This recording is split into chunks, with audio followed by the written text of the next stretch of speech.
إن الحمد لله نحمده ونستعينه ونستغفره ونعوذ بالله من شرور أنفسنا ومن سيئات أعمالنا من يهده الله فلا مضل له ومن يضلل فلا هادي له وأشهد أن لا إله إلا الله وحده لا شريك له وأشهد أن محمدا عبده ورسوله أما بعد فإن خير الحديث كتاب الله وخير الهدي هدي محمد صلى الله عليه وسلم وشر الأمور محدثاتها وكل محدثة بدعة وكل بدعة ضلالة وكل ضلالة في النار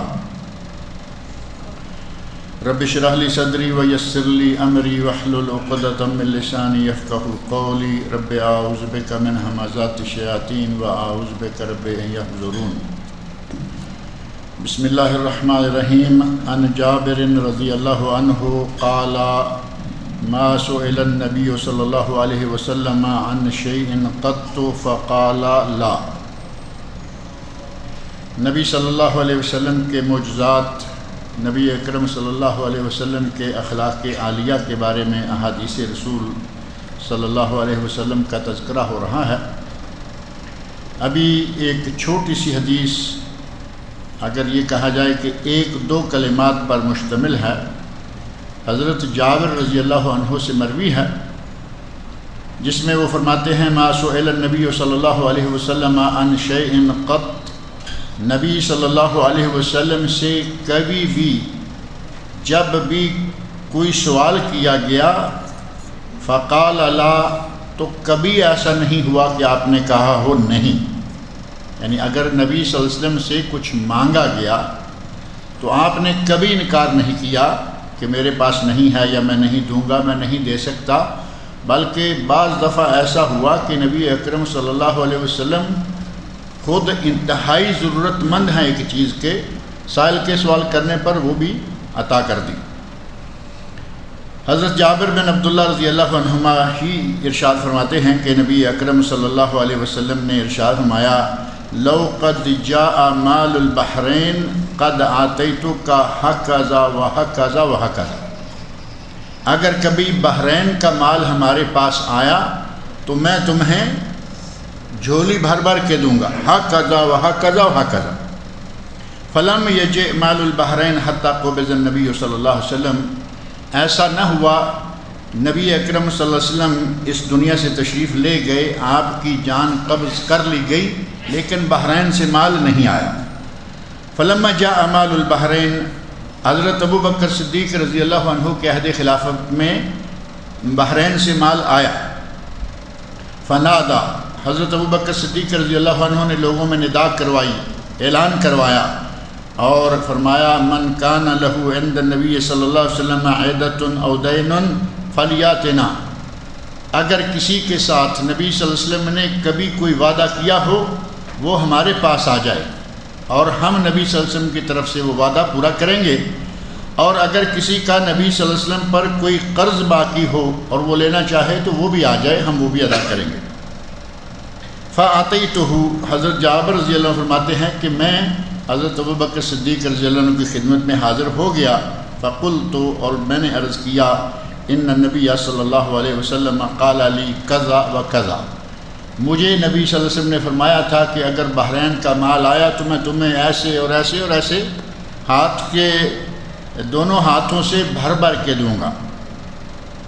فحثا لی حصیہ، نبی صلی اللہ علیہ وسلم نے اس طرح ہاتھوں کے ساتھ بھر بھر کے دینے کا وعدہ کیا تھا، حضرت ابو بکر صدیق رضی اللہ عنہ نے بھی اسی طرح دونوں ہاتھوں کو بھر کر سونے کے ساتھ دونوں ہاتھوں کو بھرا اور میری جھولی میں ڈال دیے۔ فعددتها فاذا هي 500، میں نے گنے تو وہ 500 دینار نکلے۔ ایک مرتبہ ہاتھ میں حضرت ابو بکر صدیق رضی اللہ عنہ کے ہاتھ میں 500 دینار، اب ظاہر ہے کہ ماشاءاللہ ہاتھ کافی بڑا ہوگا، 500 دینار ہاتھ میں ایک مرتبہ اٹھانے سے آ گئے، انہوں نے وہ مجھے دے دیے۔ وقال خذ مثلیہا، اس سے 2 گنا زیادہ اور لے لو، 3 مرتبہ کہا نا ایسے اور ایسے اور ایسے، ایک مرتبہ بھر کے دے دیے، 500 دینار ہوئے، کہا کہ 2 مرتبہ اتنے اتنے اور تمہارا حق ہے، تاکہ نبی اکرم صلی اللہ علیہ وسلم کا کیا ہوا وعدہ پورا ہو جائے۔ تو اس میں حضرت ابو بکر صدیق رضی اللہ عنہ کی فیاضی، نبی صلی اللہ علیہ وسلم سے ان کی عقیدت و محبت، اور ساتھ ہی نبی اکرم صلی اللہ علیہ وسلم کی اپنی فیاضی کہ آپ نے ابھی مال آیا نہیں، لیکن کہا کہ جب بحرین کا مال آیا تو ہم تمہیں ایسے اور ایسے دیں گے. اب یہ نہیں کہا کہ گن کے دیں گے بلکہ کھلا دیں گے. تو اس طرح نبی صلی اللہ علیہ وسلم انتہائی سخی، انتہائی فیاض تھے، حتیٰ کہ آپ نے ارشاد فرمایا، وہ حدیث بعض دفعہ یہاں ذکر کی ہے میں نے، کہ اگر میرے پاس احد پہاڑ کے برابر بھی سونا ہو تو میں یہ نہ چاہوں گا کہ وہ 3 دن سے زیادہ میرے گھر میں رکا رہے، بلکہ وہ مسارے کا سارا اللہ کی راہ میں تقسیم کر دوں. حضرت انس بن مالک رضی اللہ عنہ، جنہوں نے نبی صلی اللہ علیہ وسلم کے گھر میں 10 سال خدمت کی، وہ بیان کرتے ہیں، دخلنا مع رسول اللہ صلی اللہ علیہ وسلم علی ابی سیف القین. ابو سیف القین جو بھٹی جھونکتا تھا یا جیسے لوہار کا کام کرتا تھا، کہتے ہیں کہ ہم نبی صلی اللہ علیہ وسلم کے ساتھ ابو سیف کے پاس پہنچے. وَكَانَ ذِرًا لِإِبْرَاهِيم، وہ حضرت ابراہیم رضی اللہ تعالیٰ عنہ جو نبی صلی اللہ علیہ وسلم کے لخت جگر ہیں. حضرت ابراہیم جو بیٹا نبی صلی اللہ علیہ وسلم کا شیر خارگی میں دودھ پینے کی عمر کے دوران ہی فوت ہو گیا. یہ ابو سیف اس عورت کے شوہر ہیں جس سے ابراہیم دودھ پیا کرتے تھے، یعنی ابراہیم کی رضائی ماں کے یہ شوہر ہیں. نبی صلی اللہ علیہ وسلم اپنے بیٹے سے ملنے کے لیے گئے، جب کہ وہ وہاں دودھ پیتا تھا، تو کہتے ہیں کہ ہم بھی آپ کے ساتھ تھے. فأخذ رسول اللہ صلی اللہ علیہ وسلم ابراہیم، نبی اکرم صلی اللہ علیہ وسلم نے وہاں ابراہیم کو اپنی گود میں اٹھایا، اپنا بچہ ان کے گھر سے لیا.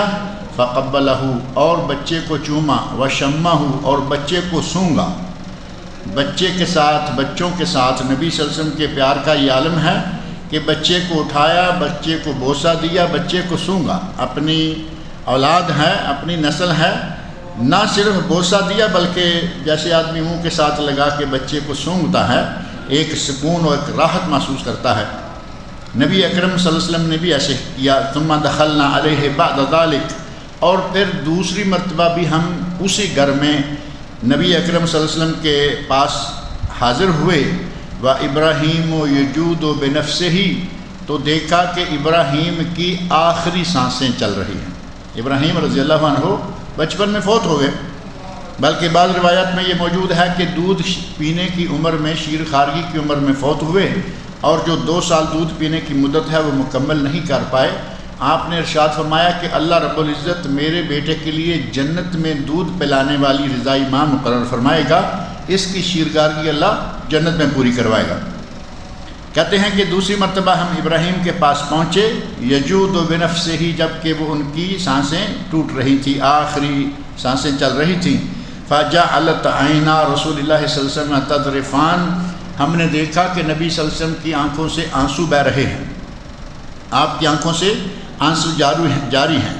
فقال له عبد الرحمن بن عوف رضی اللہ عنہ، حضرت عبد الرحمن بن عوف رضی اللہ عنہ فرماتے ہیں، وَأَنْتَ يَا رسول اللہ، اے اللہ کے رسول آپ بھی ایسا کرتے ہیں، آپ بھی ایسا کر رہے ہیں کہ رو رہے ہیں، آپ کی آنکھوں سے آنسو بہہ رہے ہیں. فقال، تو نبی صلی اللہ علیہ وسلم نے فرمایا، یا ابن عوف انہا رحمہ، اے ابن عوف یہ اللہ کی رحمت ہے. انسان کے دل میں جو اللہ نے رحم ڈالا ہوا ہے، رحم کا مادہ ہے، شفقت ہے، یہ وہ ہے دل دکھ کے ساتھ آنسوؤں کی شکل میں آنکھوں کے باہر نکل آتا ہے. ثم اتباہا باخرى، پھر دوبارہ ایسا ہوا، نبی اکرم صلی اللہ علیہ وسلم اس بات کے بعد پھر روئے، آپ نے آنسو بہائے. فقال، اور ساتھ ہی ارشاد فرمایا، ان العین تدمع، آنکھ آنسو بہاتی ہے. والقلب یحزن، اور دل جو ہے وہ غمگین ہوتا ہے. آنکھوں سے آنسو بہتے ہیں، دل جو ہے وہ غمزدہ ہوتا ہے. ولا نقول الا ما یرضی ربنا، لیکن ہم ایسی کوئی بات نہیں کہیں گے جو ہمارے رب کو ناپسند ہو. ہم صرف وہی بات اپنی زبان سے لائیں گے جو اللہ رب العزت کو پسند ہے. وَإِنَّا بِفِرَاقِكَ يَا إِبْرَاهِيمُ لَمَحْزُونُونَ، اے ابراہیم یہ سچ ہے کہ ہمیں تیرے فراق کا بہت ہی غم ہے. نبی اکرم صلی اللہ علیہ وسلم کا بیٹا ہاتھوں میں جان توڑ رہا ہے، سانسیں توڑ رہا ہے. فرمایا کہ ہم اپنی زبان سے کوئی واویلا نہیں کریں گے صرف وہ کہیں گے جو اللہ کو پسند ہے، اللہ کی ناپسندیدگی کا کوئی لفظ نہیں اپنی زبان سے نکالیں گے، لیکن یہ وَإِنَّا بِفِرَاقِكَ يَا إِبْرَاهِيمُ لَمَحْزُنُونَ، اے ابراہیم ہمیں تیرے فراق کا، تیری وفات کا بہت ہی غم ہے۔ ام المومنین حضرت عائشہ صدیقہ رضی اللہ عنہ فرماتی ہیں جاء اعرابی الی النبی صلی اللہ علیہ وسلم، ایک اعرابی، ایک بدو، ایک صحرا نشین صحابی، مسلمان ہے لیکن صحراؤں میں رہنے والے، ریتوں میں، ریگستانوں میں گزر بسر کرنے والے، ان میں سے ایک اعرابی نبی صلی اللہ علیہ وسلم کی خدمت میں آیا اور اس نے دیکھا کہ نبی صلی اللہ علیہ وسلم بچوں کو چومتے ہیں، بچوں سے پیار کرتے ہیں، بچوں کو چومتے ہیں۔ تو وہ اعرابی کہتا ہے تقبلون الصبیان، تم بچوں کو چومتے ہو؟ فما نقبلہم، ہم تو بچوں کو نہیں چومتے ہیں۔ اب بدوی زندگی گزارنے والے وہ جانے، ان کے کام جانے بچوں کے ساتھ کیسا رویہ ہوتا ہے۔ وہ کہتے ہیں کہ تم بچوں کو چومتے ہو، ہم نے تو کبھی اپنے بچوں کو نہیں چوما۔ نبی اکرم صلی اللہ علیہ وسلم نے فرمایا او املک لک ان نزع اللہ من قلبک الرحمہ، میرے ہاتھ میں تو یہ بات نہیں ہے کہ تیرے دل سے اللہ نے رحمت کا مادہ ہی نکال رکھا ہے۔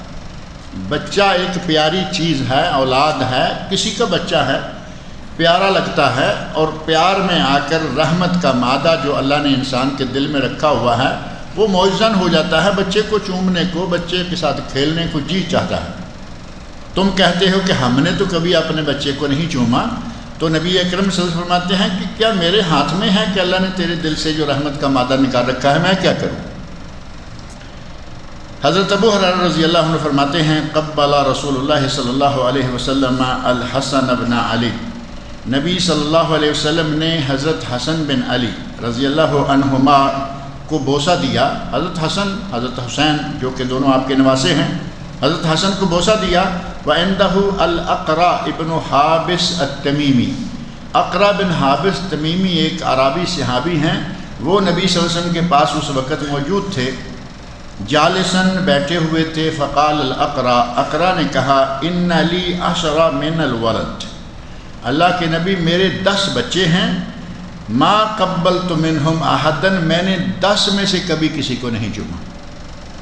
آپ اندازہ کریں کہ صحرا نشینوں کی طبیعت کتنی سخت ہوتی ہوگی کہ 10 بچے ہیں، کہتے ہیں 10 میں سے میں نے تو کبھی آج تک کسی کو نہیں چوما۔ فنظر الیہ رسول اللہ صلی اللہ علیہ وسلم، نبی پاک صلی اللہ علیہ وسلم نے تعجب کے ساتھ اس آدمی کی طرف دیکھا، آپ نے اس صحابی کی طرف دیکھا، لیکن ظاہر ہے کہ تعجب ہوا کہ 10 بچوں کا باپ ہے، 10 میں سے کبھی کسی کو اس نے نہیں چوما۔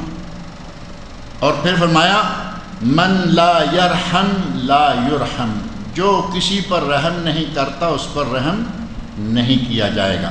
گویا کہ رحم کا مادہ جو دل میں ہوتا ہے وہ انسان کے اعمال سے، انسان کے کردار سے، انسان کے طرز عمل سے سامنے آ جاتا ہے۔ دل میں رحم ہے، بچے پر رحم آئے گا، دل پہ رحم ہے، جانور پہ رحم آئے گا، ترس آئے گا، غریب پہ ترس آئے گا۔ اور فرمایا کہ جو رحم کرتا نہیں اس پہ رحم نہیں کیا جائے گا۔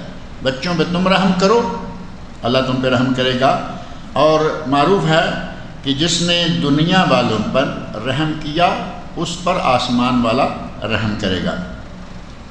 اور نبی صلی اللہ علیہ وسلم کی حدیث میں ہے من لم یرحم صغیرنا ولم یعقر کبیرنا فلیس منا، جس نے ہمارے بچے پر رحم نہیں کیا، ہمارے بڑے کا احترام نہیں کیا، وہ ہم میں سے نہیں ہے۔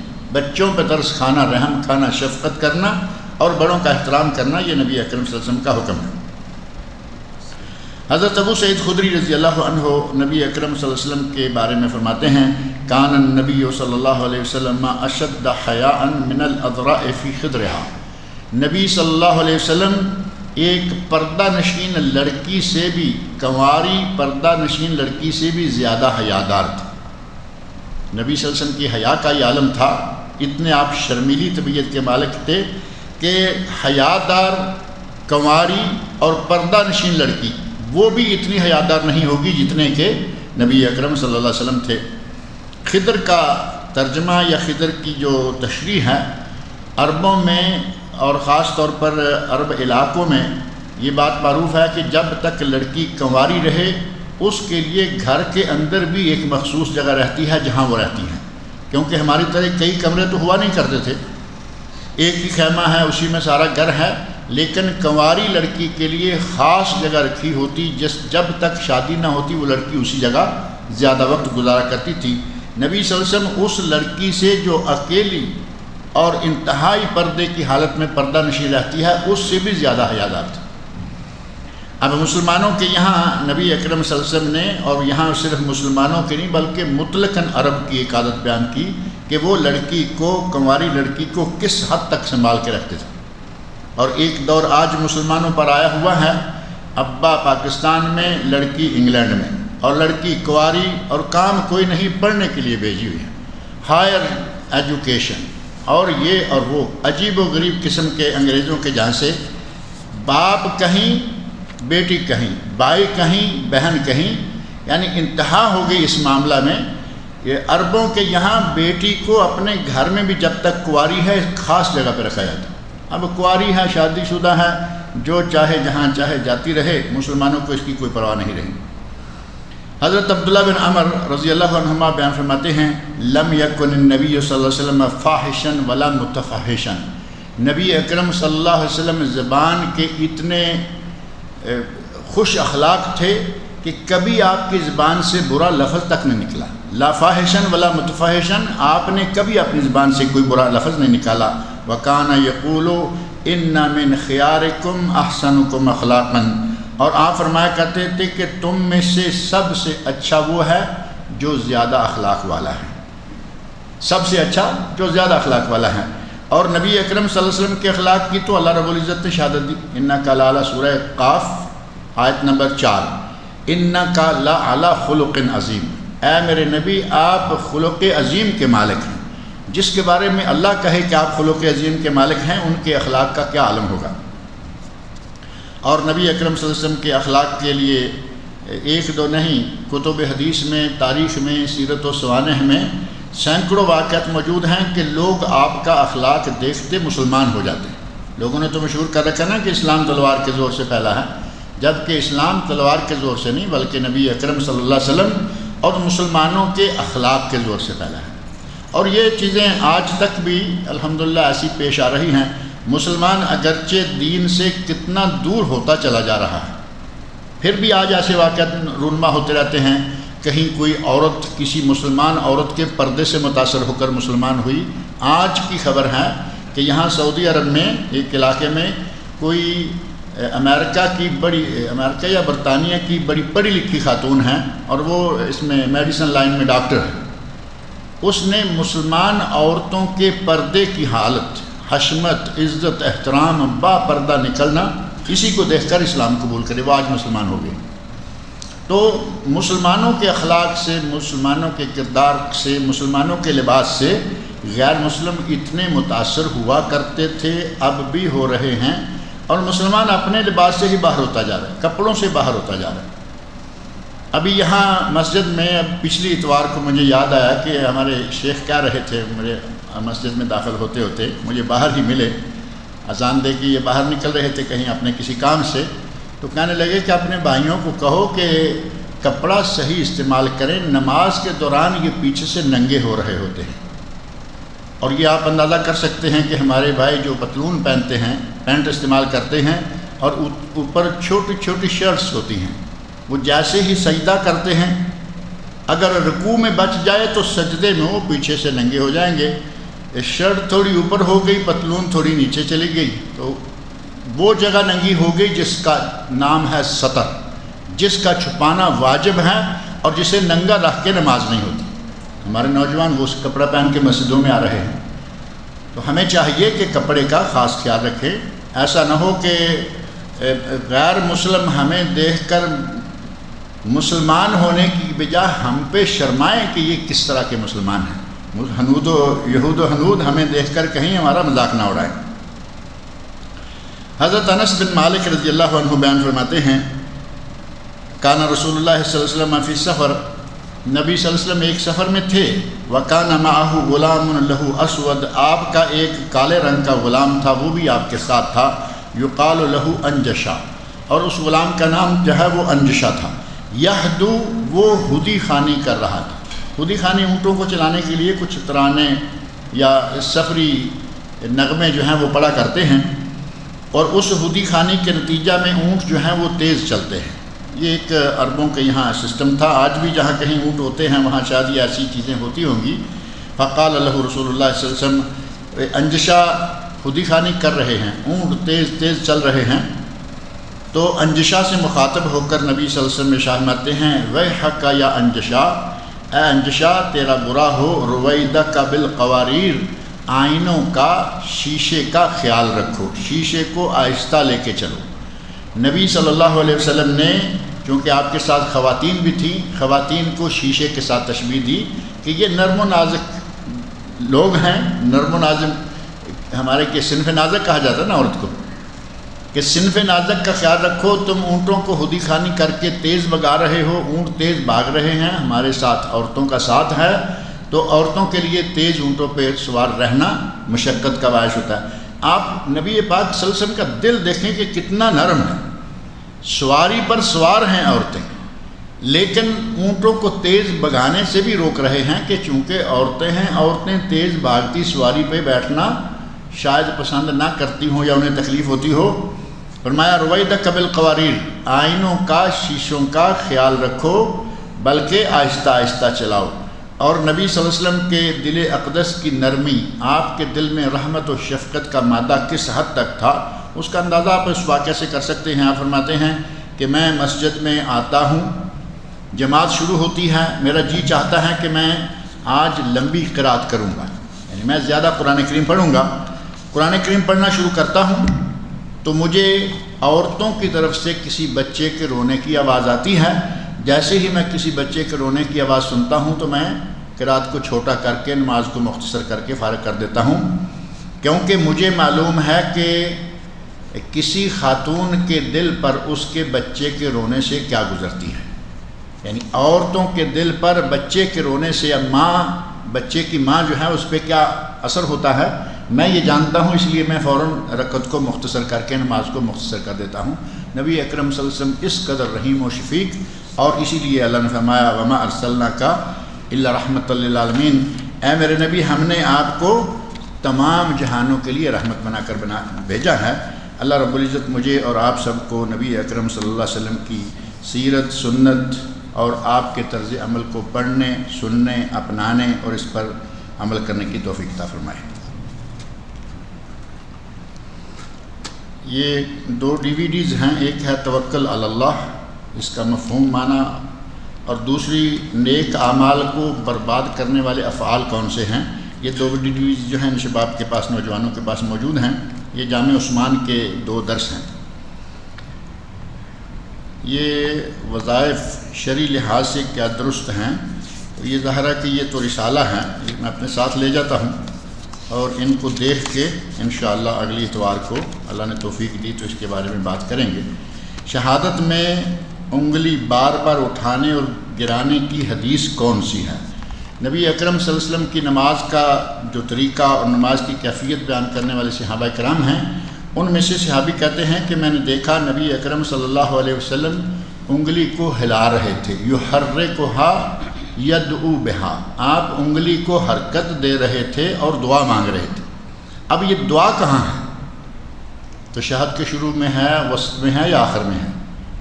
دعا تشہد کے آخر میں ہے، تو اس کا مطلب یہ ہوا کہ نبی صلی اللہ علیہ وسلم بیٹھتے ہی انگلی کو ہلانا شروع کر دیتے تھے اور آخر وقت تک انگلی کو ہلاتے رہتے تھے۔ ہمارے یہاں کئی انداز ہیں۔ ایک انداز ہے کہ ایسے انگلی رکھی اور جیسے ہی آیا اشہد اللہ الہ الا اللہ، لا الہ کرتے ہوئے اٹھائی، الا اللہ پہ گرا دی اور ہاتھ بھی کھول دیا، اور یہ بڑا ایک آٹومیٹک سسٹم کے تحت پہلے بھی ایسے پڑا ہے، بعد میں ایسے کیا پھر ایسے کر دیا۔ نبی اکرم صلی اللہ علیہ وسلم سے یہ انداز ثابت نہیں ہے۔ ثابت یہ ہے کہ آپ جب اتحیات بیٹھتے تو بیٹھتے ہی اس انداز سے ہی تھے۔ پہلی غلطی ہماری یہ کہ ہم آغاز ہی غلط کرتے ہیں، ہاتھ کھلا رکھتے ہیں، عین وقت پہ آ کے ایسے کیا پھر کھول دیا، 2 غلطیاں، پہلے بھی غلط بعد میں بھی غلط۔ اور یہ جو انداز ہے ایک مرتبہ جھٹکا دیا اور چھوڑ دیا، یہ کسی صحیح حدیث سے ثابت نہیں ہے۔ اگر اس کو آپ سمجھتے ہیں کہ ایک مرتبہ حرکت دے لینا کافی ہے تو آپ کی مرضی، جبکہ حدیث میں یہ صحیح حدیث میں الفاظ موجود ہیں کانا یحرکھا یدعو بہا، نبی صلی اللہ علیہ وسلم انگلی کو ہلا رہے تھے اور دعا مانگ رہے تھے۔ انگلی کو ہلا رہے تھے یا انگلی کو ہلایا؟ واضح الفاظ اردو میں بھی موجود ہیں، آپ نے انگلی کو ہلایا اور بعد میں دعا مانگتے رہے، نہیں، انگلی کو ہلا رہے تھے اور دعا مانگ رہے تھے۔ انگلی کو موقع بموقع حرکت دیتے رہنا چاہیے۔ علماء حنابلہ نے اس سلسلہ میں جو اپنا ایک اندازہ دیا ہے وہ یہ ہے کہ اتحیات کے دوران جتنی مرتبہ بھی اللہ ربنا رب، جیسے رب اجعلنی ہے، ربنا وتقبل دعا، ربنا اغفر لی، اللہم صلی علی محمد، اللہم بارک علی محمد، التحیات للہ ہے، ایھا النبی و رحمت اللہ ہے، جہاں جہاں اللہ رب ربنا ربی یہ کلمات آئیں وہیں وہیں انگلی کو اٹھاتے رہیں، ہلاتے رہیں۔ اور دوسرے علماء نے کہا کہ انگلی کو اٹھاتے اور گراتے رہنا چاہیے، وہ اللہ یا ربنا یا رب یا ربی کسی لفظ پہ ہے یا نہیں ہے، انگلی کو اٹھانا اور گرانا یہ سنت سے ثابت ہے، لہذا دونوں طرف بات جو ہے وہ ایک ہی ہے، چاہے اللہ کے لفظ یعنی لفظ جلالت پر اٹھائیں جو کہ زبانی کے ساتھ عملی توحید ہوگی، اللہ ایک ہے زبانی، اور انگلی اٹھا کے ساتھ ہی بتا دیا کہ اللہ ایک ہی ہے۔ اور ایک طریقہ معروف یہاں جو علماء شافعیہ کے یہاں ہے وہ یہ ہے کہ وہ ایسے انگلی انگوٹھے کو اس انگلی کی جڑ میں رکھتے ہیں، 3 انگلیاں بند رکھتے ہیں بیٹھتے ہیں، اور انگلی کو ایسے کھول دیتے ہیں اور وہ سارا وقت کھلا ہی رکھتے ہیں۔ یہ ایک تیسرا طریقہ ہے، لیکن ان میں سے صحیح تر بات یہ ہے کہ نبی صلی اللہ علیہ وسلم انگلی کو ہلاتے تھے، ایسے کھڑے کر دینا اشارہ ہے، بعض روایت میں اشارے کا ذکر ملتا ہے کہ آپ نے انگلی سے اشارہ کیا، لیکن انگلی کو اٹھاتے گراتے رہنا اور سارا اتحیات یا قعدے کا وقت ایسے کرنا یہ زیادہ صحیح ہے۔ ہاتھ اور پاؤں کے ناخن کاٹنے کی ترتیب کیا ہے؟ حدیث کا حوالہ چاہیے۔ حدیث میں ہاتھ کے یا پاؤں کے ناخن کاٹنے کے حوالے سے کوئی بات نہیں ہے، سر کے بال کاٹنے کے حوالے سے بات موجود ہے کہ آپ نے اپنا سر اقدس حلاق کے سامنے کیا اور دایاں پہلو جو ہے یہ پہلے حلاق کے سامنے کیا کہ یہ پہلے صاف کرو اور بعد میں بائیں۔ تو دوسری حدیث ہے یوجبہ التیمم فی تنعلہ و ترجلہ و فی شانہ کلہ، نبی صلی اللہ علیہ وسلم کو جوتا پہننے میں، کنگھا کرنے میں اور ہر معاملے میں دائیں پہلو پسند تھا، لیٹتے دائیں سے، کھاتے دائیں سے، پیتے دائیں سے، مسافہ دائیں سے، لیں دیں ہر چیز دائیں سے۔ تو اسی میں یہ بھی آتا ہے کہ جب ہاتھوں کے ناخن کاٹنے لگیں تو پہلے دائیں کے، پاؤں کے کاٹنے لگیں تو پہلے بائیں کے، اب دائیں ہاتھ کے دائیں ناخن سے شروع کریں، بائیں طرف چلتے جائیں، بائیں ہاتھ کے دائیں سے شروع کریں، بائیں طرف چلتے جائیں۔ بعض فقہی کتابوں میں بڑی عجیب قسم کی تشبیہ لکھی ہوئی ہے، ترتیب لکھی ہوئی ہے، جبکہ حدیث میں اس کا کوئی ذکر نہیں، مطلقاً یہ ہے کہ دائیں سے، دایاں پہلو نبی صلی اللہ علیہ وسلم کو پسند تھا، لہٰذا پہلے دائیں ہاتھ کے، پھر بائیں ہاتھ کے، پہلے دائیں پاؤں کے، پھر بائیں پاؤں کے، پہلے دائیں ناخن اور پھر بائیں ناخن۔ وہ کہتے ہیں یہاں تک پہلے آؤ پھر پلٹ کے یہاں آؤ، وہ پلٹ کے آنے والا جو معاملہ ہے وہ ہماری نظر سے کہیں نہیں گزرا۔ نماز وتر میں دعائے قنوت رکوع سے پہلے پڑھنے کی دلیل یا وتر کا طریقہ کیا ہے؟ نماز وتر میں دعائے قنوت رکوع سے پہلے پڑھنے کی صحیح دلیل صحیح احادیث میں موجود ہیں۔ آپ نماز نبوی میرا خیال 7 ریال کی یا کتنے کی آتی ہے، ڈاکٹر شفیق الرحمان کی بہترین کتاب خوبصورتی یہاں دارالسلام میں موجود ہے، نماز نبوی اپنے پاس رکھیں، ہر مسئلہ صحیح احادیث کے حوالے کے ساتھ آپ کو ملے گا، اور اس میں آپ کو جتنے ریفرنس چاہیے وہ انشاءاللہ سارے کے سارے مل جائیں گے۔ اور وتر کا طریقہ کیا ہے؟ وتر کا طریقہ 3 وتر پڑھنے کے 3 طریقے ہیں، معروف ہیں۔ ایک یہ ہے کہ 2 رکعتیں پڑھیں، سلام پھیریں، اور پھر 1 رکعت پڑھیں، اور اس میں رکوع جانے سے پہلے صحیح تر اور رکوع کے بعد جائز، دونوں طریقوں سے دعا مانگی جا سکتی ہے، اور آخر میں سلام پھیر دیں۔ 2 سلام اور 2 قعدے، 2 سلام 2 قعدے 3 رکعت، صحیح ترین طریقہ یہ ہے۔ دوسرا طریقہ ہے 3 رکعتیں، 1 قعدہ اور 1 ہی سلام، درمیان میں مغرب کی طرح اتحیات نہیں بیٹھیں گے، یہ بھی حدیث سے ثابت ہیں۔ اور تیسرا ہمارے یہاں مروج ہے پاکستان میں، انڈیا میں، بنگلہ دیش میں، جس کا کسی حدیث سے کوئی واضح ثبوت نہیں ملتا، 2 رکعتیں پڑھیں، اتحیات بیٹھیں، پھر اٹھیں، پھر 1 رکعت پڑھیں، وہ مغرب کے بالکل مشابہ ہو جاتی ہے، جبکہ نبی صلی اللہ علیہ وسلم نے فرمایا کہ وتر کو مغرب کے مشابہ نہ کرو۔ اور ہم کر دیتے ہیں۔ اللہ تعالی ہمیں سنت کے مطابق اعمال سر انجام دینے کی توفیق عطا فرمائے۔ لکھا ہے کہ میں نے ایک لڑکی کو اپنی نگرانی میں پرورش کرنے کی ذمہ داری لی ہے جس کی ماں فوت ہو چکی ہے اور باپ کورٹ کے چکر کاٹ رہا ہے۔ اس پر الزام ہے کہ اس نے اپنی بیوی کو جلا کر مار ڈالا، اس لیے کہ وہ صرف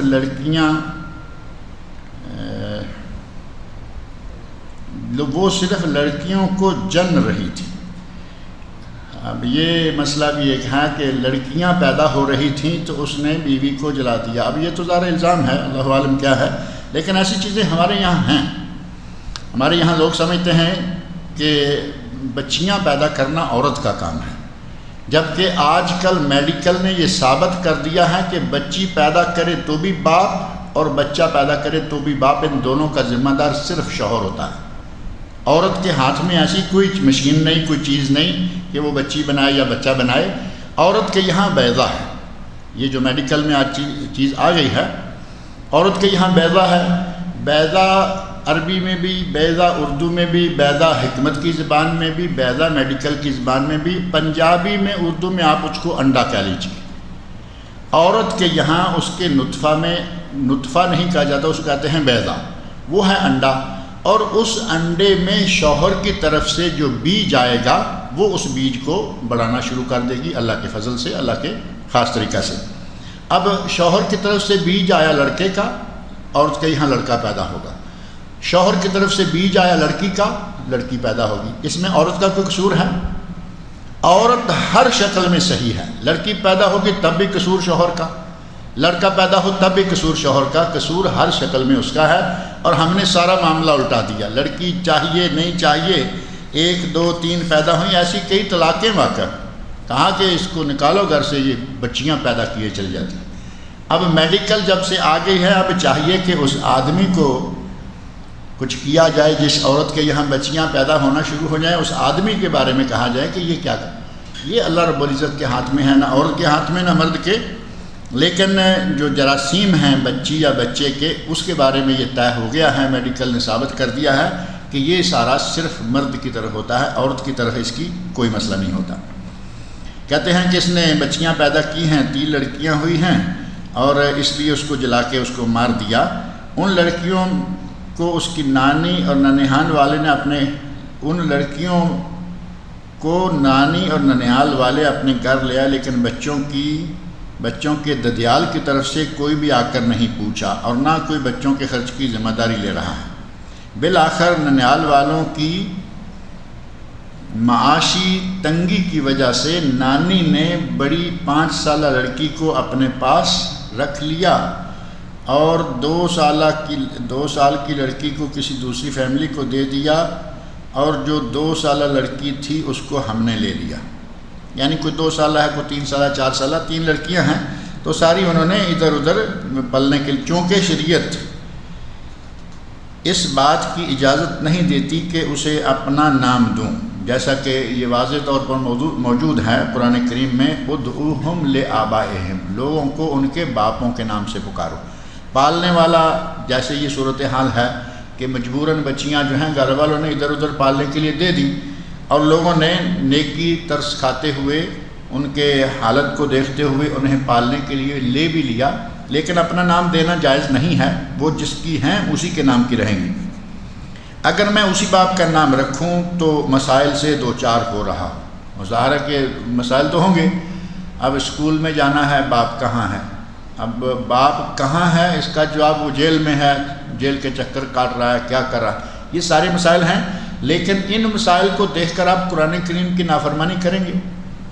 قرآن کہہ رہا ہے کہ بچے کو، بڑے کو اس کے باپ کے نام سے پکارو، سکول پڑھے نہ پڑھے، تربیت میں کوئی بھی مسائل پیش آئیں، آپ کی ذمہ داری یہ ہے کہ قرآن کے مطابق اپنا عمل کرتے رہیں۔